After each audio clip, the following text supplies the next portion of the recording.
les revendications syndicales ont été abordées d'une autre façon.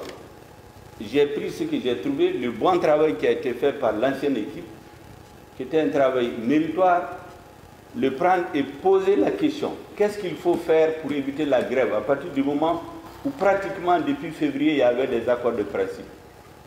Nous avons pris, comme disent les mathématiciens, une équation à plusieurs inconnus. On a pris les inconnus les plus difficiles et qui ont des conséquences les plus graves sur la paix sociale. Et nous les avons attaqués de front. Pendant quelques jours, nous avons fait des négociations très dures avec les syndicats. À la fin, le dépôt de préavis de grève n'a pas eu lieu et nous espérons que pour une longue période, il n'y aura pas de grève de l'UNTEM. De quoi nous avons, en gros, ce qui se disait, l'UNTEM demandait une sorte de justice sociale. Plus d'autres revendications sur lesquelles je ne venais pas, mais celle qui fait le plus de visibilité dans l'opinion, c'était l'harmonisation des grilles salariales. Mais si le gouvernement l'adoptait, il y avait d'autres conséquences avec d'autres syndicats. Ce que nous avons décidé, c'est de régler le problème avec l'UNTEM et aller vers les autres syndicats, parler avec eux. Le premier syndicat qu'on a rencontré, c'est celui des enseignants. Il y avait la question de l'article 39. Vous vous souviendrez que l'article 39 a fait l'objet de plus de 10 mois de débats sans suite. Ce n'est qu'à l'issue des grandes manifestations de 2020 qu'à la dernière minute, les hautes autorités d'alors avaient décidé d'accéder à l'article 39, mais qui n'a jamais eu de suite d'application jusqu'au changement du 18 août 2020.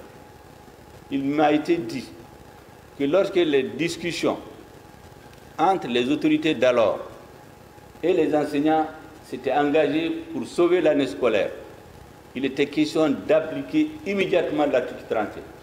Mais la conséquence, c'est qu'il y avait d'autres dispositions dans le texte qui gère le corps des enseignants qui indiquait clairement que chaque fois qu'il y a une amélioration de la situation salariale des fonctionnaires, les enseignants devaient avoir le même type d'amélioration. L'interprétation des textes amenait donc à dire que si on adoptait le texte de l'UNTEM comme tel, il y allait avoir des problèmes des enseignants parce qu'il allait demander d'appliquer cette disposition, donc il faut les faire remonter de nouveau. Et donc la question que j'ai trouvée, c'était fallait-il oui ou non d'abord abroger l'article 31 pour éviter que les enseignants ne se réclament de cet article.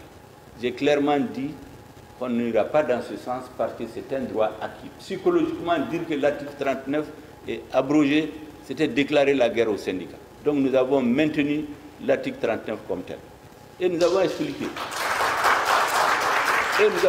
Aux syndicats que nous sommes dans une situation où on demande des concessions de part et d'autre.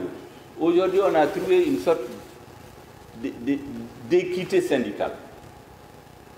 Les syndicats ne l'ont pas accepté, mais nous sommes en discussion avec les syndicats.